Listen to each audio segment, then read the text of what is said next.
Dios les bendiga a todos, sean todos bienvenidos. Una bienvenida especial. Parece que tenemos algún invitado por ahí, con Juanito Ochoa. Welcome. No lo puedo ver. Bienvenido, qué bueno que nos acompañan esta mañana. Hermanos, solo algunos anuncios. También con la familia Albures. Bienvenida. I see you. Bienvenida, ¿verdad? Siempre es bueno, ¿verdad?, tener a visitantes. Entonces, si los vemos por ahí, vamos a saludarlos, ¿verdad? Los mismos anuncios de cada semana, hermanos. Tenemos nuestro grupo de WhatsApp. Si nos están viendo en casa, toda la información aparece en pantalla. Tenemos el devocional, peticiones, testimonios. También tenemos nuestro canal de YouTube, donde vamos subiendo todos los servicios. Ahí los pueden encontrar en El Buen Pastor Los Ángeles. En nuestro grupo de Facebook tenemos el devocional también, una porción, anuncios, y este miércoles ya empezamos de nuevo con nuestra serie de mujeres extraordinarias de la Biblia. Vamos a continuar esta serie, es de mucha bendición, entonces no se la pierdan, cada miércoles a las 7:30 de la tarde. Y no olviden nuestros servicios, los horarios aparecen también en pantalla. Los domingos a las 11:30, miércoles a las 11, viernes a las 7:30 de la tarde. Y esta mañana estaremos participando de la Santa Cena. Entonces vamos a estar atentos a la palabra, vamos a preparar nuestros corazones, ¿verdad?, para recibirlo. Y si ya salieron los niños, les pido que también apaguen sus celulares para evitar distracciones. Vamos a estar atentos a la palabra. Dios les bendiga.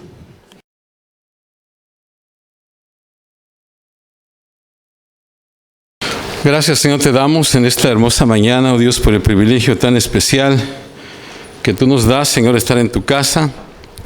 Gracias por tu amor y tu misericordia. Gracias, Señor, porque, Dios mío, cada día, Señor, podemos ver, Señor, tu mano de misericordia sobre nosotros. Y, Dios mío, si no fuera por eso, Señor, Dios mío, no podríamos nosotros hacer nada. Gracias, Señor, porque tú tienes paciencia con nosotros, nos ayudas, nos guardas, Señor. Y gracias por todo lo que tú haces todos los días, Señor. Nosotros, Señor, somos, Dios mío, tenemos muchas fallas, Señor, tenemos muchas cosas contrarias, pero gracias porque tu misericordia, Señor, se derrama sobre nosotros. Tu gracia nos levanta cada día, Padre. Gracias, Señor. Esta mañana, Dios mío, al abrir tu palabra, ayúdanos, Señor, ayúdanos que lo que tú quieres, Señor, hablar, podamos, Señor, Dios mío, recibirlo y podamos, Señor, atesorarlo en nuestro corazón. Y Dios mío, tú, Señor, eres el que hablas a nuestro corazón. Ayúdanos en esta mañana para que podamos estar con un corazón, Señor, abierto, con oídos abiertos, pero un corazón abierto para que, Señor, podamos recibir lo que tú tienes para nosotros. Gracias, Señor. En Cristo Jesús lo pedimos. Amén. Pueden sentarse, hermanos. Como escuchamos, ¿verdad?, después de la predicación tenemos la celebración de la Santa Cena. En esta mañana, hermanos, yo quiero pues terminar esta serie que hemos estado viendo por 8 semanas. Y vamos a ver los últimos versículos del libro de Ruth, del capítulo 4 del libro de Ruth. Y mi tema en esta mañana es felices para siempre. Yo no sé, hermanos, si ustedes, y bueno, yo creo que todos, ¿verdad?, hemos visto esa frase, ¿verdad?, en los cuentos de hadas donde se dice, y vivieron felices para siempre, y vivieron o fueron felices para siempre. O sea, es como los cuentos de hadas están supuestos a terminar. O sea, nosotros, hermanos, nos gusta cuando la historia tiene muchos giros, tiene muchas vueltas, y justo cuando piensas que todo está perdido, de alguna manera los buenos resurgen y salen victoriosos. Eso es en las películas, ¿verdad?, los cuentos de hadas. Pero, hermanos, la vida no es un cuento de hadas. Y, hermanos, nos regocijamos cuando otra vez, ¿verdad?, vemos esas series donde el caballero rescata a la bella princesa, ¿verdad?, de las garras del dragón.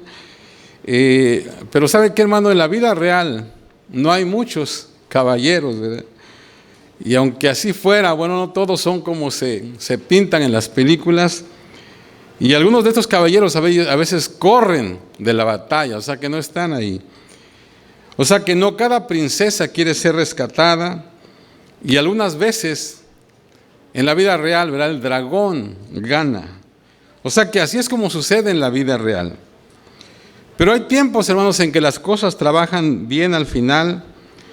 Y algunas veces el hombre y la mujer terminan juntos a pesar de todos los giros y vueltas del destino. Y eso es lo que pasó, hermanos, en el libro de Ruth. Lo que empezó con tristeza y gozo, con tristeza, ¿verdad? Perdón, con tristeza, terminó con gozo. O sea, porque ustedes saben cómo empezó esta historia. En el principio vemos que el hombre y la mujer no se conocían. O sea que Boaz y Ruth no se conocían. De hecho, no había manera de que ellos pudieran conocerse. Mucho menos, ¿verdad?, de llegar a ser marido y mujer. Pero es lo que pasó, ¿verdad?, lo que pasó en esta historia. Y entonces, el último párrafo, hermanos, del libro resume todo, haciendo de esta una de las historias más grandes jamás contadas. Pero tiene algunas particularidades que vamos a ver en esta mañana que la hace diferente a muchas historias. Entonces, tú necesitas leer hasta el fin, porque hay un giro final en los últimos versos que va a sorprender a Ruth y a Boaz. Hermano, cuando Dios está en el asunto, esa frase de felices por siempre o felices para siempre tiene un sentido, un significado totalmente nuevo, totalmente diferente.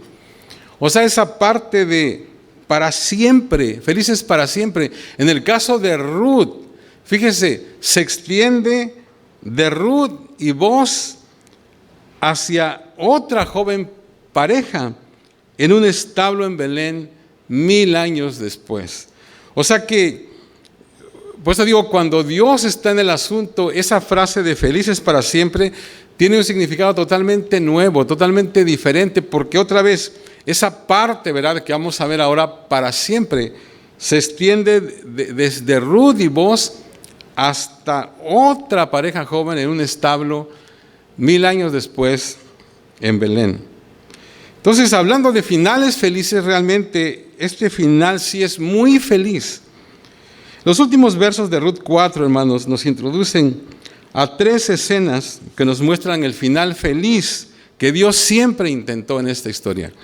Entonces quiero que leamos, verso 13 del capítulo 4 dice: Boaz pues tomó a Ruth, y ella fue su mujer, y se llegó a ella, y Jehová le dio que concibiese y diese a luz un hijo. O sea que esto fue como muy rápido, ¿verdad? Muy rápido. Después de construir en los capítulos anteriores, el escritor usa solo una oración para resumir la boda, la consumación de la boda y el nacimiento de su hijo. O sea que 3 cosas pasaron una seguida de la otra. Boaz se casó con Ruth, luego Ruth se embarazó y luego después dio a luz un hijo. ¿Por qué, hermano, no se nos dice más acerca de estos eventos gozosos? ¿Por qué no se nos dice más? Hay muchas preguntas que tenemos, ¿verdad? ¿Cómo sería la boda? ¿Cómo los detalles y todo? Pero no se nos dice nada acerca de eso, hermanos, quizás porque los eventos en sí mismos apuntan a algo mucho más grande.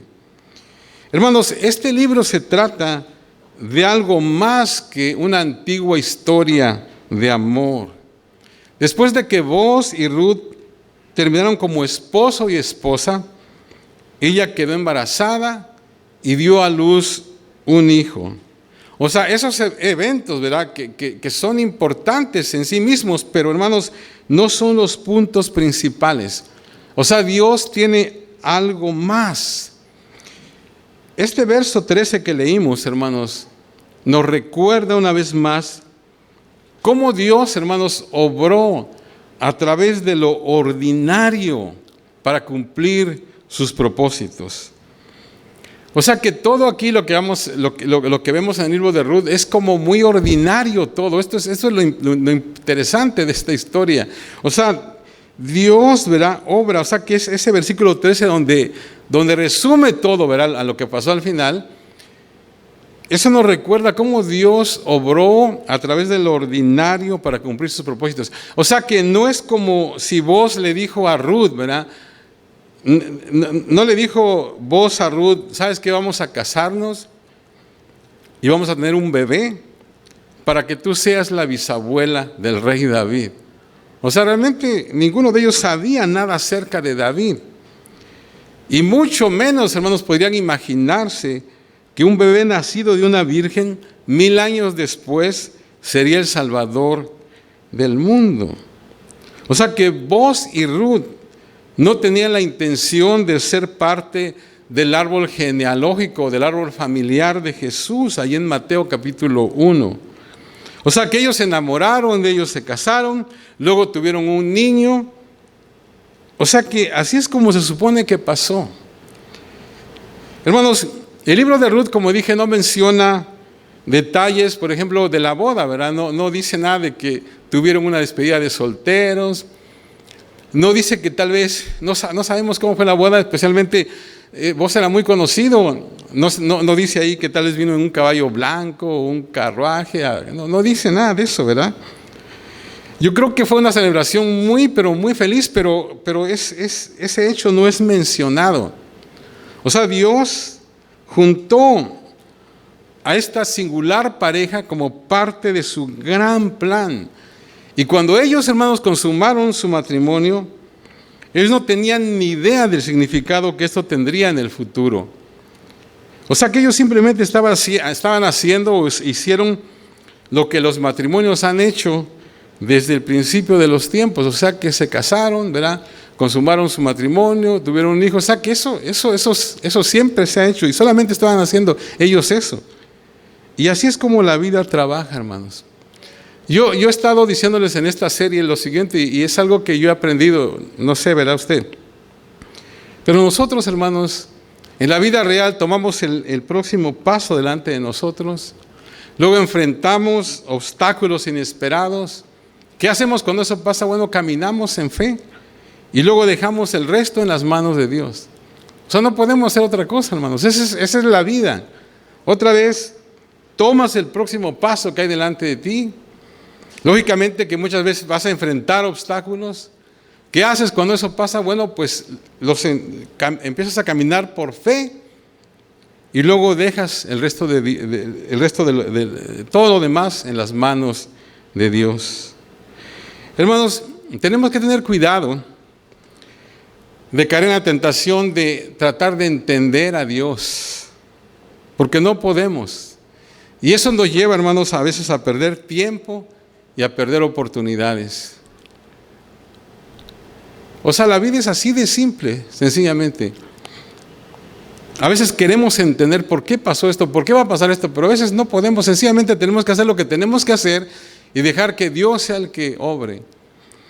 Estaba leyendo estos días de un pastor que le escribió a un famoso autor, se llama Dallas Willard, este autor. Es un autor que habla mucho acerca de vida espiritual. Tiene algunos libros que hablan de vida espiritual muy interesante. Y este pastor tenía algunos problemas en su iglesia. Y le escribió una carta a este hombre, ¿verdad?, muy extensa, esperando, ¿verdad?, que este conocido autor le diera algún consejo sabio. Y cuando el hombre no recibió la respuesta después de unos días, este hombre se apenó porque dijo: yo le escribí una carta muy extensa, ¿verdad? Y la verdad se apenó por el hecho él pensó, dijo, realmente ni siquiera lo conozco bien y yo le estoy molestando con todos mis problemas, ¿verdad? Porque como no le respondió luego. Pero pasaron los días y este hombre se olvidó de la carta, pero un día un pequeño sobre apareció en su correo. Y este hombre, Dallas Willard, le había contestado. Y no solamente era una carta corta, sino que era solo un párrafo y decía lo siguiente: gracias por tu carta. No te preocupes tanto por lo que otros piensan. Solo levántate cada día y haz lo que Dios quiere que hagas. Y haz lo que crees que Dios quiere que hagas. O sea, ese es todo el consejo que le dio. Y este hombre dijo, ¿verdad?, que fue exactamente lo que él necesitaba oír. Y hermanos, esto a mí también me ayudó mucho, fíjense. Porque a veces, como le digo, a veces pasan tantas cosas, ¿verdad? A veces tenemos semanas que son un poco más tranquilas, pero a veces hay semanas que son difíciles, ¿verdad? Fran estaba diciendo ahorita, una semana. Algunos tal vez tuvimos esta semana una semana bastante durita. Y a veces como que nos preocupamos mucho, ¿verdad? Pero ojalá y yo te dejo este consejo porque yo lo agarré con todo así, ¿verdad? Yo creo que me hacía falta esto a mí. Gracias, le dice, por tu carta. No te preocupes tanto por lo que otros piensan. Solo levántate cada día y haz lo que crees que Dios quiere que hagas. ¿Y sabe qué, hermanos? Algunas veces el mejor consejo es el más simple consejo. Lógicamente, verá que esto tiene que ver si tú realmente estás buscando al Señor y realmente, pues está bien. O sea, si hay que corregir algo, pues hay que corregirlo, ¿verdad? Lógicamente. Pero si hay cosas que estás en una relación con el Señor y estás bien, pues sencillamente sigue adelante. O sea que así es la vida de simple. Hermanos, Ruth y Boaz necesitaban casarse y tener un bebé. O sea, esa era la voluntad de Dios para ellos. Ellos no conocían todo lo demás y no trataron de entenderlo tampoco. Ahora, los versículos del 14 al 17 dice lo siguiente: y las mujeres decían a Noemí: loado sea Jehová, que hizo que no te faltase hoy pariente, cuyo nombre será celebrado en Israel, el cual será restaurador de tu alma y sustentará tu vejez. Pues tu nuera que te ama lo ha dado a luz, y ella es de más valor para ti que 7 hijos. Y tomando Noemí el hijo, lo puso en su regazo y fue su aya.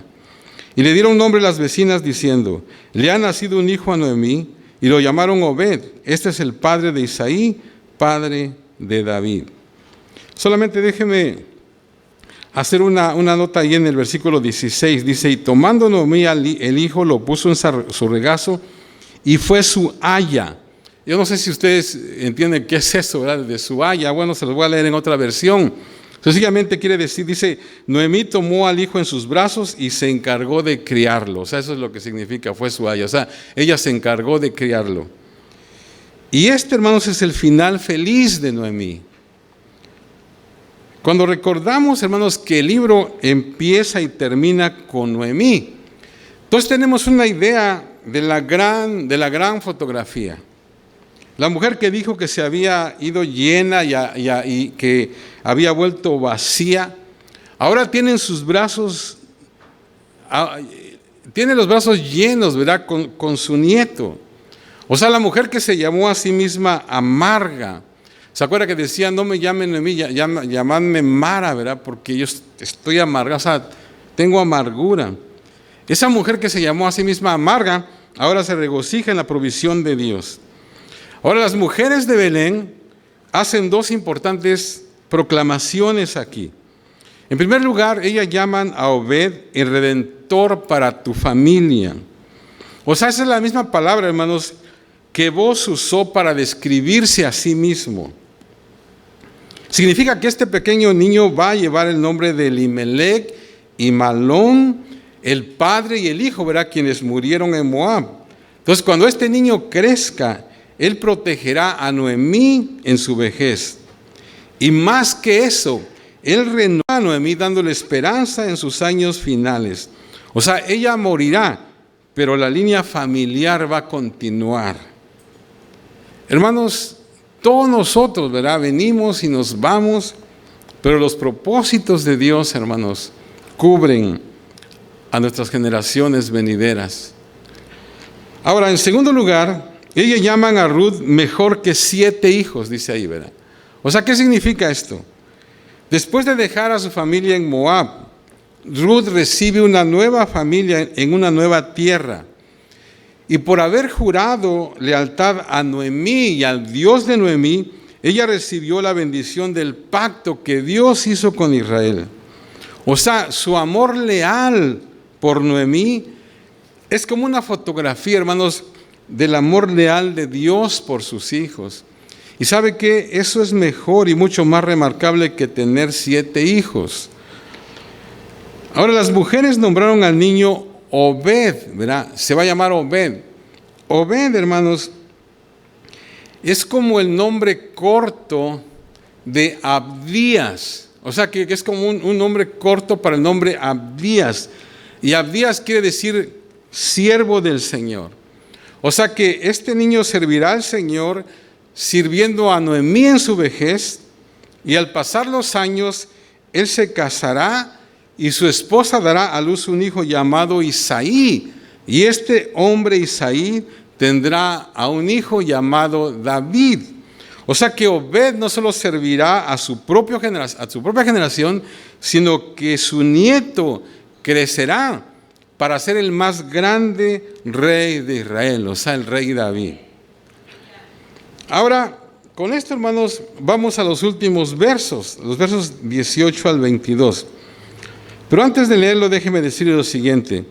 Algunas personas tienen problemas con la manera en que termina el libro. Fíjense con lo que dice.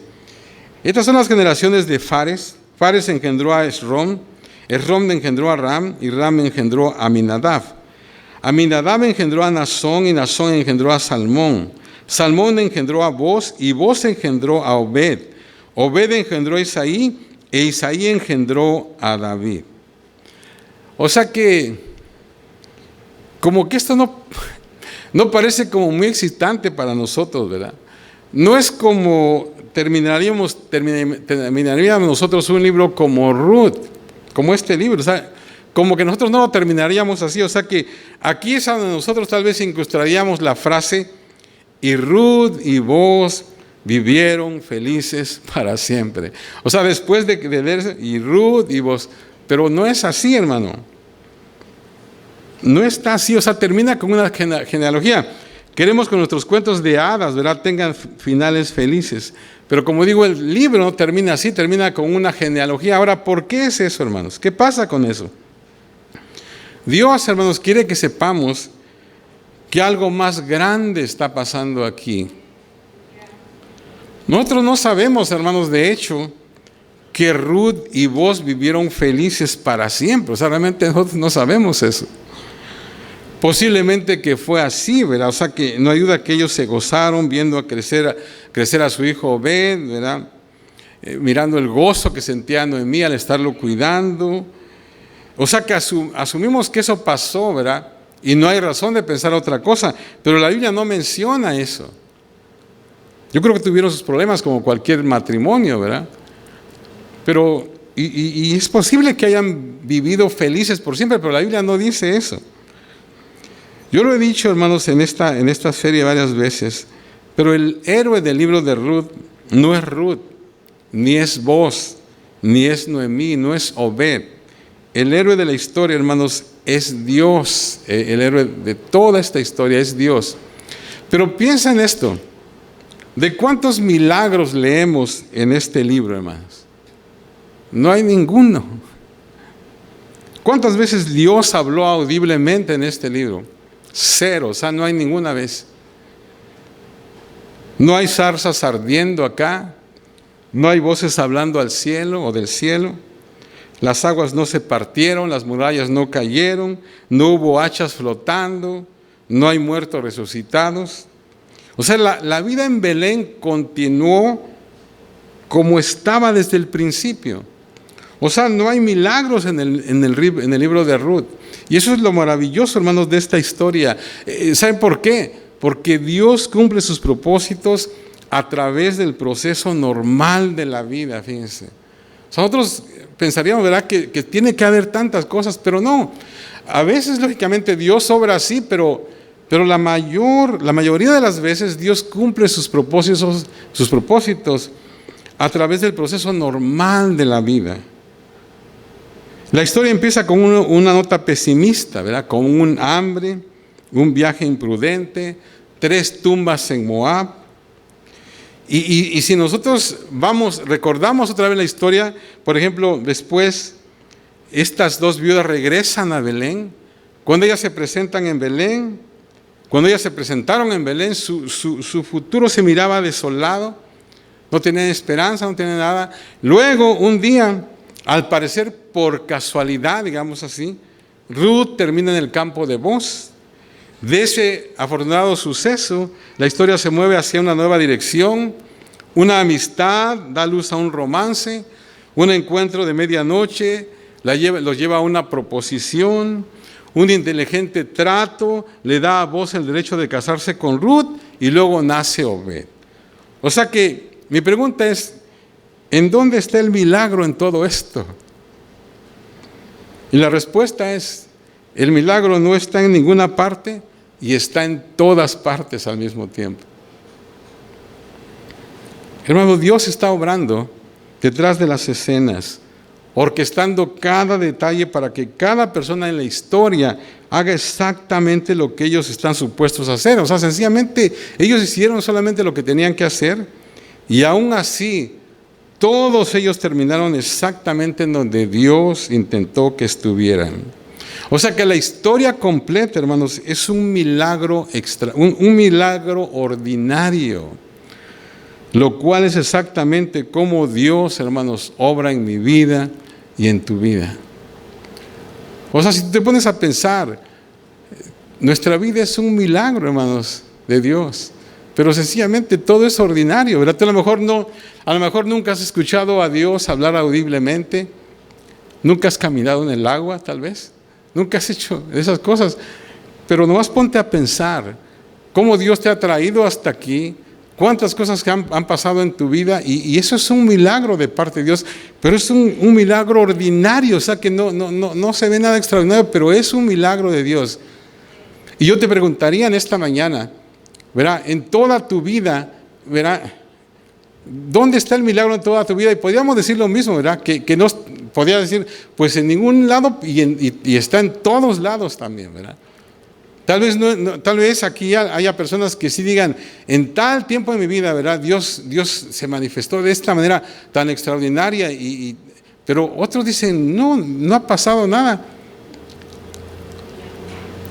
Yo conocí al doctor Pardillo, este hermano fue como mi mentor hace muchos años, el doctor Pardillo, de las iglesias Amistad Cristiana de México. Y él decía lo siguiente, es un hombre muy sabio, ¿verdad? Y decía lo siguiente, dice, yo nunca he oído hablar a Dios, dice, aquel dijo que lo oyó y que sintió no sé qué tanto, yo nunca he sentido nada. Y sin embargo fue un hombre tremendamente usado por Dios. O sea, en lo ordinario, ¿verdad? Es como Dios trabaja. Y eso nos trae, hermanos, a la genealogía al final del libro. Lo que parece ser algo sin rumbo, algo estancado, nos muestra lo moral, o sea, lo virtuoso de la historia. Dios obra, hermanos, en maneras únicas, a través de eventos inesperados, para traer a una mujer llamada Ruth, a una mujer que es moabita, de un pueblo extranjero la trae, obra Dios para traerla al árbol genealógico, o sea, al árbol familiar del rey David. Cuando Mateo escribe su evangelio, hermanos, él empieza de esta manera. Mateo 1:1 dice, libro de la genealogía de Jesucristo, hijo de David, hijo de Abraham. Y esto hace, hermanos, a Jesús descendiente físico de los dos grandes personajes, de los dos grandes hombres y de los dos grandes nombres, por decir así, de la historia judía, Abraham y David. Pero si se fija, hay muchas generaciones entre Abraham y David. Entonces, ¿cómo conectamos, hermanos, ese espacio? En Mateo 1 del 3 al 6, hermanos, repite la genealogía de Ruth 4, del 18 al 22. O sea, así es como Ruth termina en el árbol genealógico, o sea, en el árbol familiar de Jesús. Cuando esta historia empieza, o sea, cuando empieza el libro de Ruth, como que no se le puede encontrar a ella en ningún lado, hablando pues de descendientes de Jesús o de una familia pues que conozca de Dios, no se encuentra en ningún lado. Ya está en Moab, sabiendo muy poco y soñando muy poco acerca del extraño camino que su vida estaba a punto de tomar. Pero Dios lo sabía todo. Nada de lo que pasa, como he dicho en esta historia, simplemente pasa. O sea, todo es parte del plan de Dios. Entonces, cuando la historia termina, cuando termina el libro de Ruth, Ruth ahora ha aparecido en el trasfondo. Ella y Boaz han levantado a su hijo Obed bajo la mirada cuidadosa de Noemí. O sea, hasta ahí termina el libro. O sea, que es todo lo que sabemos porque es todo lo que podemos ver hasta ahí. Hermanos, cuando vemos las Escrituras, cuando leemos las Escrituras, vemos un río de historias conectadas que fluye desde Génesis hasta Apocalipsis, cubriendo miles de años y cientos de generaciones.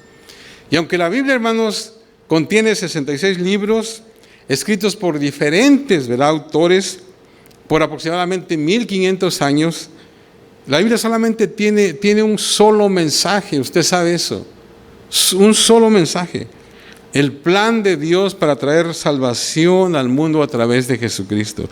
O sea, todo en la Biblia se acomoda alrededor de ese gran tema. Entonces aprendemos una importante lección en todo esto, hermanos.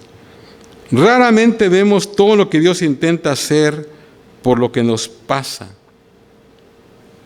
A ti y a mí nos ha pasado muchas cosas y a veces como que no podemos entender, ¿verdad?, qué es lo que Dios intenta hacer con todo eso. Así como Ruth, ¿verdad?, no sabía nada acerca de David y Jesús. ¿Cómo se iba a imaginar, verdad, que iba a ser bisabuela de David, que iba a estar en el árbol genealógico de Jesús? No sabía.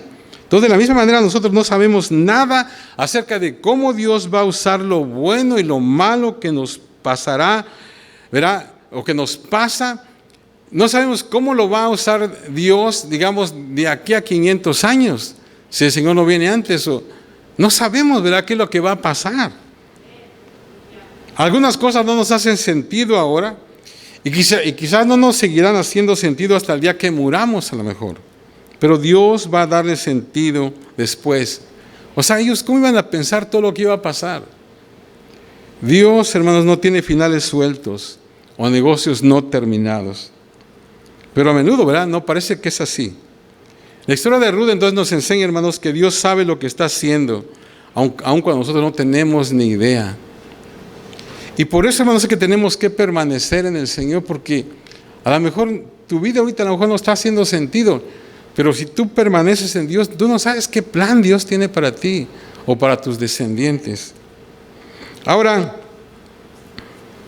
como hemos dicho, ¿verdad?, de que desde Apocalipsis, desde Génesis hasta Apocalipsis, todo solamente es un tema de la redención del hombre. Entonces la pregunta sería, ¿en dónde encontramos a Cristo en el libro de Ruth? Bueno, pues Él es el pariente redentor, representado por Boaz, quien estuvo dispuesto a redimir tanto la tierra como a Ruth, ¿verdad?, la mujer que Él amó. En el Antiguo Testamento, hermanos, el pariente redentor tenía que cumplir con 3 requerimientos. En primer lugar, él necesitaba calificar para poder redimir. En segundo lugar, él necesitaba estar apto, ¿verdad?, para redimir. Y en tercer lugar, tenía que estar dispuesto a redimir. Entonces, lo que Boaz hizo de forma pequeña, por decir así, Jesús lo hizo de una forma grande. Él estaba, hermanos, calificado por virtud de su encarnación. Él era apto por virtud de su deidad. Y Él probó su disposición por su muerte en la cruz. Entonces Mateo 1, hermanos, nos dice que Jesucristo tenía raíces. O sea, el árbol familiar, Él tenía un árbol familiar. Él no solamente como que cayó del cielo, ¿verdad? Él no apareció mágicamente en la escena, sino que en el momento perfecto Jesús nació en Belén. Ahora, hermanos, añadimos Ruth 4 a Mateo 1 y podemos empezar a ver la gran fotografía. Dije, hermanos, que Mateo repite la genealogía de Ruth 4. Es verdad, pero Mateo hace 2 adiciones o añade 2 cosas que Ruth no las tiene ahí, o sea que Ruth las omite. Dice el verso 5 de Mateo 1, Salmón engendró de Rahab a Boz, Boz engendró de Ruth a Obed. O sea, Mateo adhiere los nombres de dos mujeres involucradas aquí, Rahab, la ramera, y Ruth, la moabita. ¿Por qué hace eso Mateo, hermanos? Fíjense, los judíos ordinariamente no ponían mujeres en una genealogía. O sea que el escritor de Ruth no consideró adecuado añadirlas porque no están ahí, no están en Ruth. Entonces, ¿qué pasó en Mateo 1? Porque además de estas dos mujeres, hay otras mujeres también. Por ejemplo, deberíamos notar que Tamar también es mencionada ahí en Mateo en el verso 3. Y también está Betsabé, quien es llamada mujer de Urías, ahí en el verso 6. O sea, todas estas cuatro mujeres, Rahab, Tamar, Betsabé y Ruth, son personas que quizás no deberían de estar ahí. O sea, de las cuatro, solamente Ruth modeló un carácter ejemplar. Yo creo, hermanos, que Mateo quiere mostrar que nuestro Señor Jesucristo vino de un trasfondo muy humano. O sea, en un sentido, como se dice por ahí, ¿verdad? En un sentido, el Señor nació en la parte equivocada del pueblo, pues. Jesús, hermano, no estaba avergonzado de venir de un árbol familiar muy imperfecto. Uno que incluye una ramera, o sea, una prostituta, y una mujer, e incluye a una mujer que vino de una nación que fue fundada sobre un incesto. O sea, ¿qué es eso? Ustedes saben que Moab, la nación de Moab nació ¿verdad? O Moab nació, ¿verdad? de la relación entre Lot y una de sus hijas. O sea que de ahí nació Moab. Esa nación nació, por decirlo, de un incesto. O sea, de una relación entre un padre y una hija. O sea que así nació, y de ahí vino Ruth. Entonces, hermanos, la gracia de Dios brilla a través del oscuro del pecado humano, al escoger hombres y mujeres imperfectos, y en este caso, ¿verdad?, colocarlos en el árbol familiar de Jesús. Hermanos, a veces hay personas que tienen problemas a veces en relacionarse con Jesús, porque a veces relacionan a Jesús, quizás por mucho tiempo, ¿verdad?, se relacionó a Dios con catedrales, con lugares así espléndidos, con adoraciones tremendas. Y entonces hay mucha gente que no se podía relacionar con Jesús porque dices que yo no alcanzo, todo eso es muy, muy grandioso para mí. Y hermanos, mucha gente como que tenía o tiene a veces problemas de relacionarse con Jesús porque dicen, ¿cómo se va a fijar Dios en mí, verdad? ¿Cómo se va a fijar el Señor Jesús en mí? O sea, como que no entro yo en eso, pues, ¿verdad? Él es tan santo, Él es tan grande, yo no puedo entrar en eso. Pero hermanos, esta genealogía en la Biblia nos deja saber que Jesús tiene un trasfondo muy parecido, hermanos, al tuyo y al mío, con muchas imperfecciones, con muchas cosas, como dije el otro día, todos en la familia tenemos cosas que tal vez nos avergüenzan, ¿verdad? Bueno, así está aquí en la genealogía de Jesús. Tú sabes que él se llamó a sí mismo el amigo de pecadores. Se juntó con toda clase de gente. Él se hizo carne, Él habitó entre nosotros. Y Él lo hizo para poder redimirnos. Hermanos, para terminar, déjame decirles lo siguiente. No importa cuál sea tu pasado. No importa lo que hayas hecho.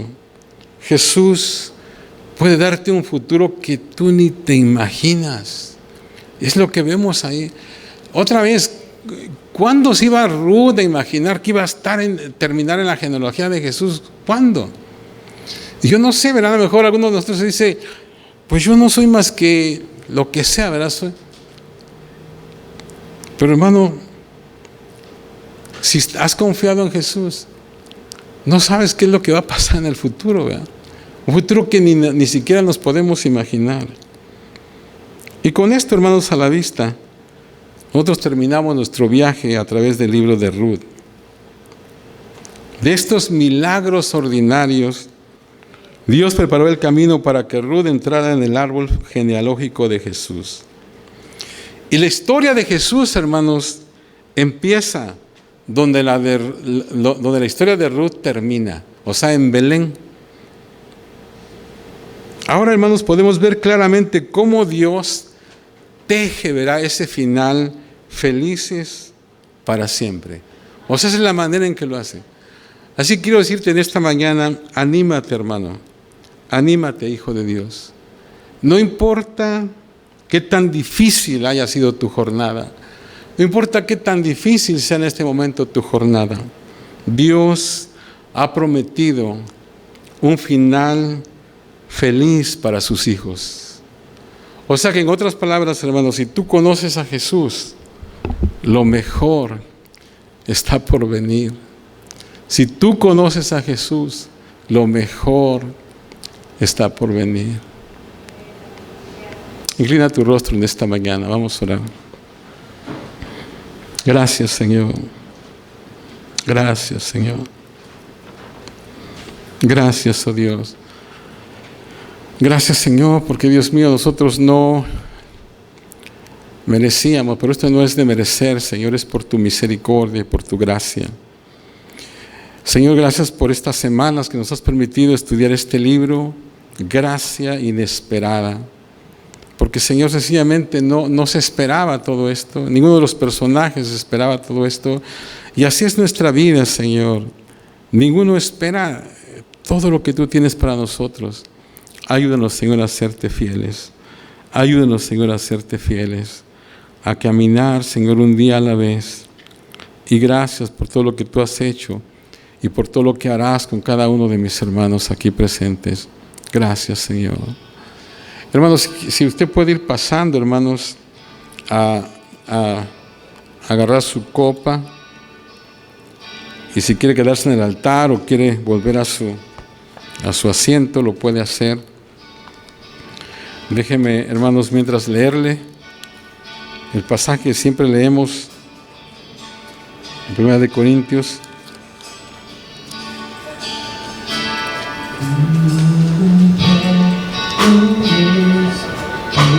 Dice el pasaje: yo recibí lo que también os he enseñado, que el Señor Jesús, la noche en que fue entregado, tomó pan.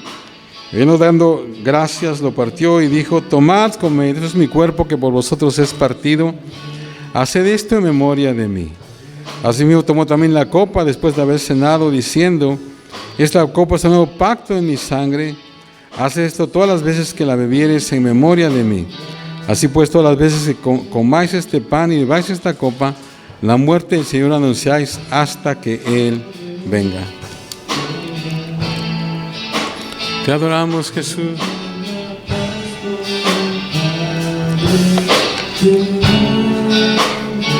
Te adoramos, Señor.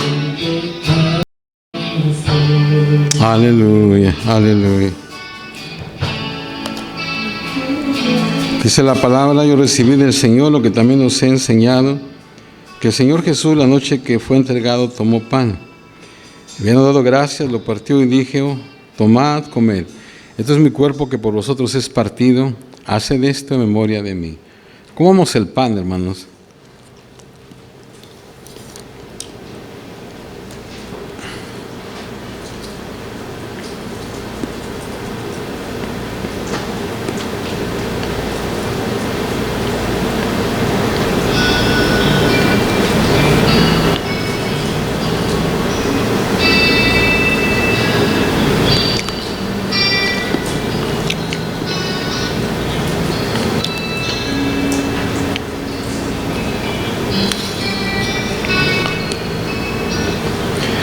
Asimismo tomó también la copa después de haber cenado, diciendo: esta copa es el nuevo pacto en mi sangre. Haced esto todas las veces que la bebáis en memoria de mí. Tomemos la copa, hermanos.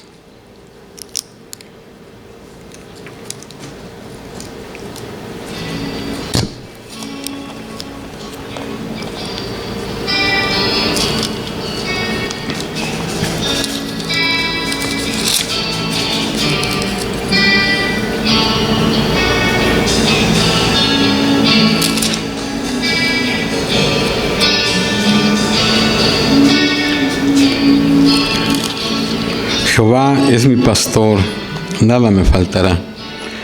En lugares de delicados pastos me hará descansar. Junto a aguas de reposo me pastoreará.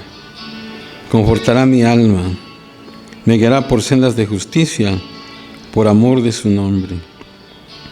Aunque ande en valle de sombra de muerte, no temeré mal alguno, porque tú estarás conmigo. Tu vara y tu cayado me infundirán aliento. Aderezas mesa delante de mí en presencia de mis angustiadores. Unges mi cabeza con aceite, mi copa está rebosando. Ciertamente el bien y la misericordia me seguirán todos los días de mi vida, y en la casa de Jehová moraré por largos días. Gracias, Señor, te damos en esta hermosa mañana por este privilegio, Señor, que nos concedes de participar, Señor, de la comunión, de participar de tu mesa, Señor. Gracias, gracias. Ayúdanos, Padre Celestial. Ayúdanos, Señor. Si alguien ha venido, Dios mío, con alguna molestia física, yo te pido, Señor, que tú, Dios mío, toques, Señor, su cuerpo. Y que al salir de este lugar, Señor, pueda salir libre de cualquier dolencia, Señor. Si alguno ha venido, Señor, con algún problema emocional, permite que, Señor, podamos dejar, Señor, nuestras cargas en ti, Señor. Ayúdanos, Padre. Ayúdanos, Señor. Ayúdanos, Padre Celestial. Y, Señor, podamos, Señor, salir con la paz tuya, Señor, en este día. Si alguien, Señor, ha venido en esta mañana y siente tal vez que está alejado de ti, Señor, que no salga en esta mañana de este lugar sin reconciliarse. Tú estás, Señor, más que dispuesto a perdonarnos, a levantarnos, a ayudarnos. Gracias, Señor, gracias. Te alabamos y te bendecimos, Señor. Gracias, Padre. Gracias, Señor. En Cristo Jesús lo pedimos. Amén. Aleluya.